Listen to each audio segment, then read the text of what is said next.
Thank you, Mr. President. Senator Bragg.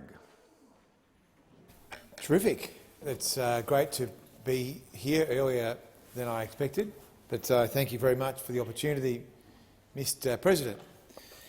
I just wanted to make a few comments about trade policy and where the RCEP fits in. It's, like many of these things, not a great acronym, but it is what it is. Over 75 years, the Liberal Party has been a champion largely of free trade. This goes back to the Menzies government opening up trade with Japan, with the commerce agreement that was delivered in the 50s, which led to predominantly iron ore being shipped to Japan. So Australia's pivot to Asia in a trade and economic sense started under the Menzies government. Over this period of coalition government, you'd have to give great credit, and I give great credit to Prime Ministers Abbott, Turnbull and Morrison, for pursuing an agenda on free trade, which has seen us deliver the TPP, the RCEP, but also bilaterals with a number of key Asian partners. And of course, the point of free trade is that it's about opening up markets for Australia. I mean, this is a wealthy country with a relatively small domestic market, and therefore we depend on our ability to trade offshore to pay for our lifestyles. Now, I've said many times that Australia has relied upon foreign people and foreign capital and access to foreign markets for the past 240 years. That is a fact. And so the job of government is to ensure that the Australian people can trade into these markets, which we can now do at a much greater rate thanks to these new trade deals. So I think the RCEP is setting Australia up for another generation of prosperity. It builds on the bilateral trade deal agenda. And I think just as we're trying to set up the country for a decarbonised economy, trade is a very key economic lever.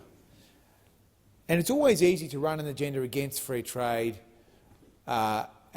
through a protectionist lens, but the reality is that we will not be a wealthy nation selling stuff to ourselves, and that is the same for goods and services. And what I like about the RCEP is it goes beyond just cutting tariffs for goods. It also opens up the prospect of Australian services exports into the mainly Asian region. And it is important that as a diverse economy, which is predominantly a services economy, that we can look to export financial services, that we can look to export accounting services, professional services. We can look to export architecture and engineering through mutual recognition, through the creation of schemes which allow qualifications and regulatory systems to be recognised in other jurisdictions. We have a lot to gain from services exports as well as goods exports. But in closing, I'll just make 2 points. That the thing with these trade deals is it really is the end of the beginning. I mean, yes, it's true that the signing ceremonies and the media coverage is important. Getting the legislation through means that there will be eventually lower tariffs and more access for goods and services. But it is a real grind to get the gains of these trade deals. And that relies upon the Department of Foreign Affairs and Trade engaging closely with industry and making sure that the real gains are being achieved, that we are getting access into these markets, that when the cameras move on and the caravan moves on, so on and so forth, that the real work continues, because that is the key of the free trade deal. Finally, I just say, without risking being accused of being too partisan, that I don't believe that the Labor Party would have delivered these trade deals. They are too frightened of ISDS and sort of union bogeymen.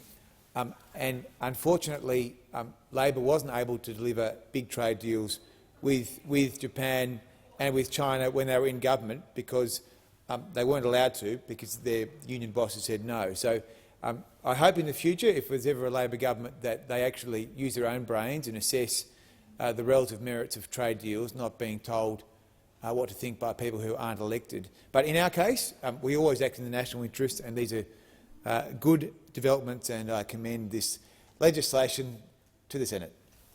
Thank you, Senator Bragg. Senator Sheldon. Thank you.